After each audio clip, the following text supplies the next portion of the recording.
SB4 wuuno avuddeyo n'abaako byannyonnyola. Ono n'agambye era ayongedde okukakasa nti ye ne Anteira baayawukana. Ono n'agambye n'okugamba nti yanobako. Yanobako era nga Mama Fina gwe basinga okuvuma nti munange yayonoona obufumbo bwa SB4 ne Anteira, ate munange ye yagamba SB4 nti nkwagala oddeyo mu makaago. Lwaki bwavuddeyo n'alyoka agamba era ye agamba nti Mama Fina bambi atalina buzibu bwonna bwonna ate era si ye yayonoona obufumbo bwabwe, naye baasalawo okuba nti no baawukana olw'ensonga zaabwe ababiri. Katubeere nga tukuwa akatambi kano. Video gye nakola Mama Fina yankubira essimu. Nanga SB4 ampita SB. SB. Mbadde nkwagala nnyo. N'ebintu byontuusizzaako binene. Ebintu byontuusizzaako mbonyebonye ku lulwo. Biyitirivu. Nga nkwegayiridde. Esimu yo yantokyalinga. Olwo ng'akwesonyiye? Nga neesonyiye video gye nakola mu studio. Ye nagiraba. Eyo video nali nebaza okwogera ku bintu ebyo nga sigenda kubimentioningako yadde. Mukasa narowooza ebintu byali bingi. Ne ngamba omukyala akita. Nono gwe mbadde nsigaza akitadde nsigaddewa. Kukola video eyo. Mayinze siremera kuleta munenga no. Kuba mazima ye yali yakoze eki? Kasana kye mukoze yina olala nga kitadde ko. Ate nga nange solo mutegeera. Kubanga abantu bonna baga kiso kya mbuzi kirekerera omubaazi kitunuliro ki? Kirekerera omusa kitunuliro omubaazi. Ti abantu bonna bava ku issues ze tulina. Nabaza bamanyi. Obala nga zevudde ku kwawukana kwaffe. Nabazi tunuzo omukyala ndi atero yatwawudde. Naye nga omukyala abadde nga wonga yatutuuza nga ababiri nze ngafuna ekizibu ne mukanga kiganyi nga tosiriwala kulaki zinavaako kewaka okuva wazini ngonobye nganobye wanoba kewaka mubulamu bya bulijjo bana lakwante bafumba basinga obonyi batukozesa ensobi gwali nnyo mukwano gwa Honorable Lutaaya nabo balina issues bwezityo buli muntu yenna bafunamu obutakkaanya ne president baba ne issues bwezityo nnyo. Kakati otuveno tubabwira amazima. Tuya nobota. Asajja bano bamaka gaabwe. Nasibamu ebibye nasooka nafuna jalaga. Kandi nze navaayo ko. Wanoba. Nennoba. Amafena mugana ngenze nnobye. Nangamba manyi oli mukyala ali fane. Ogenze. Kati ogenzeewa. Nangamba simanyi yo naye mpereza sente nfuna okupangisa. Nangamba kale nasindika milioni yeza ngafuna mukisa ne mukubira nga sente nzifunye kali nonya nyumba nangamba SB oyina emyaka emeka ne mugamba emyaka jinnina nanga kale wadoji saze ko ne musajja mukulu daye waka nenga sente zamazo zikuwa ngazipa kwata sente ezo gwida ko nalongo kyo bwe kiti uleka abalongo kyo bwe kiti basigaze mu pocket money de waka Nangaze wakano okoyayo nangamba tosiri wala nangaze wenna kitega nti tosuze waka ovudde waka toda kuba ku simu yange Mama Fina yagamba kalibo nina emikono gyange jinga tufune wala kamba kenda bye jiwa golo bablaza umwe bagamba choro kale ngalo nga yo kasingolo mukange mo yangamba nkuwadde dakikaga nkoli waka sede je nkwadde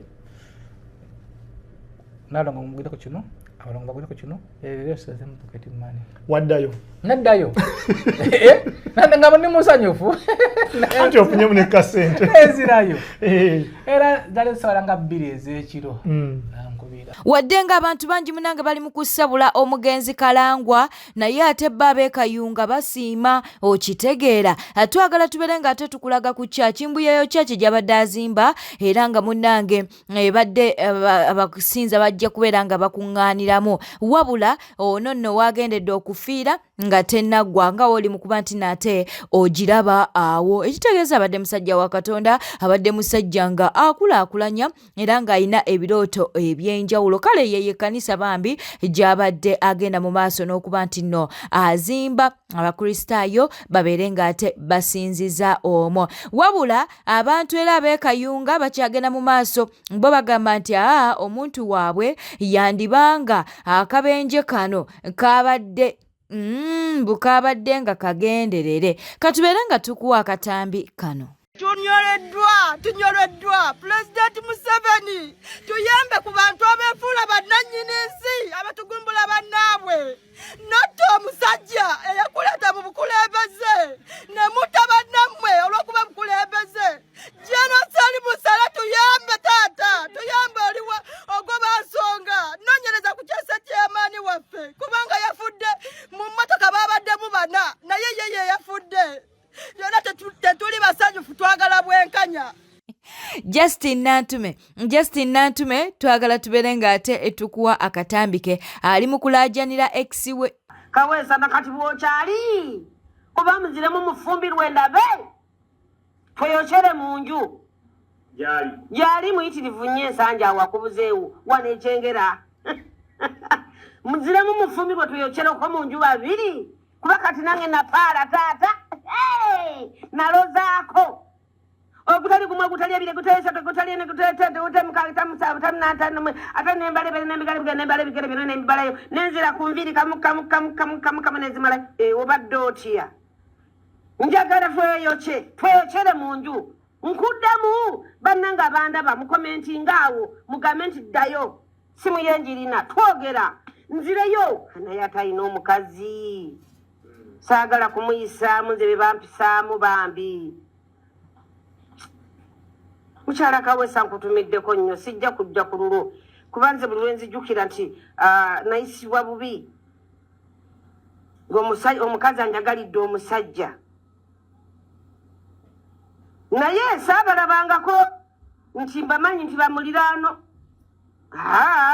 wamanye ebibi bisiŋŋana waliwo gamba nti wakumuliraano alya wabeera mu lwayiwayo amazzi n'akuteekayo akayimba lwe baali balowooza tali siriyasi okunjagala naye kati bakikakasizza n'agayiwayo neibawa nti bwe yalidde aba akomawo nadda toli kibaafu manyawo okoma ne bbaawo yatugamba nti oli kibaafu n'ayiwayo ebikuta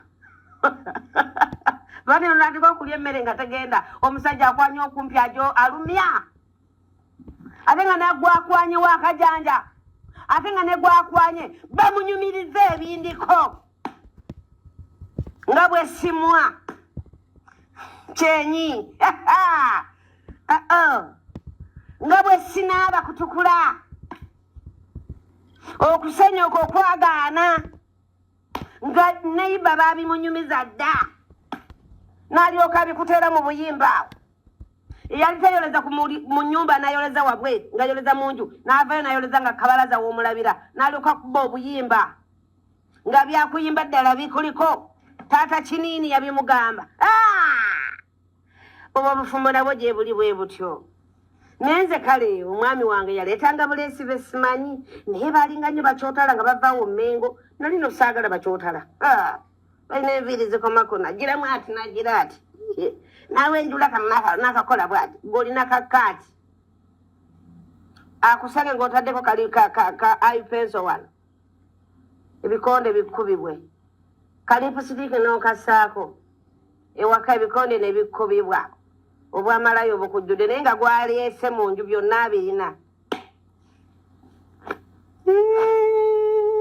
bannange obufumbo obuto bubi kale ebyange byali biwanvu era ebyange sijja kulekerawo byogera naye ekibinjogeza oyige ofunemu ekyokuyiga ogambe nenze ŋŋenda kunoba lwakino senga nga yaliwo bw'ati kantubule bambi saagala mugambe nti nina lugambo ebimu tulina okubyenyumya akati ani anaabibanyumiza mwaliwo emuli mwali temuliiwo era okufuna omukisa nga ffe tubabuulidde ebyatulika edda kuba temwaliwo ne intaneti tezaaliwo.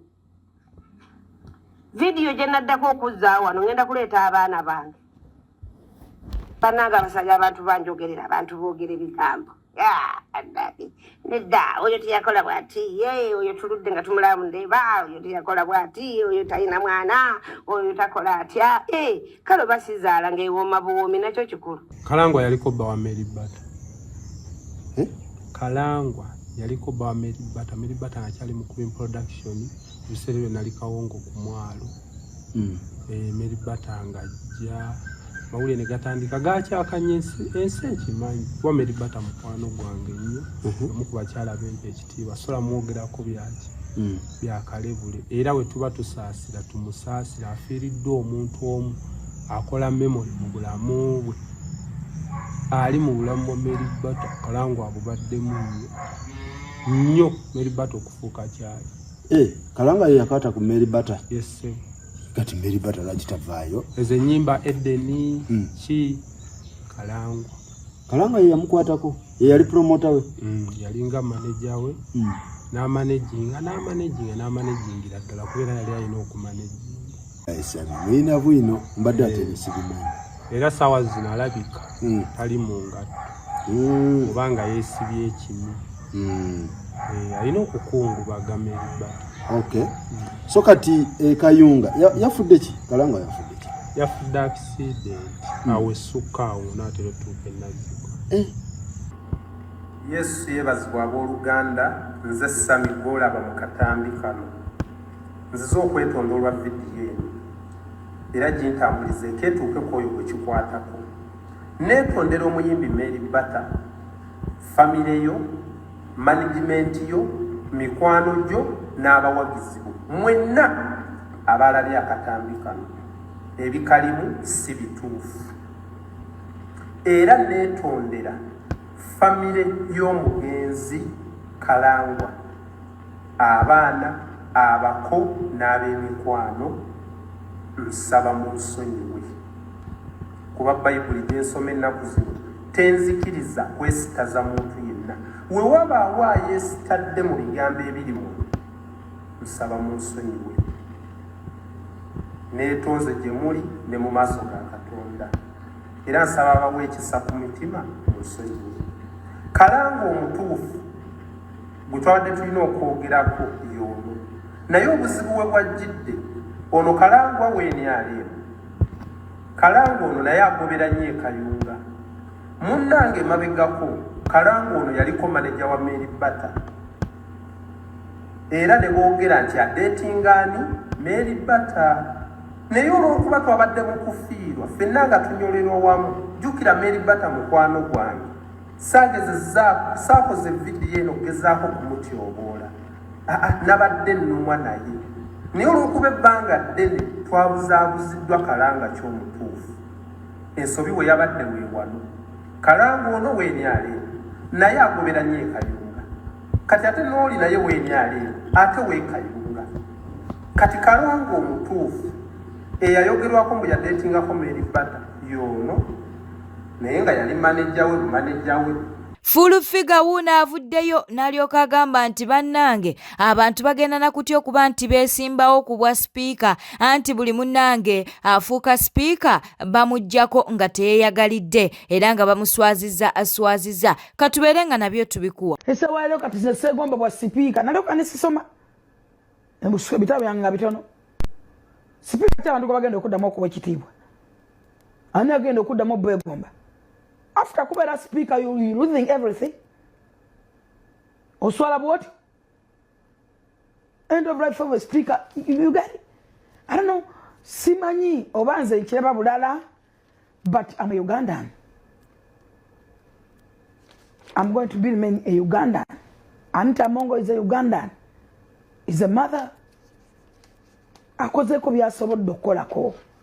Waliwo ebigaana. Tewali muntu ali perfect, tewali akola bisembayo. Tewali akola bisinga byokka.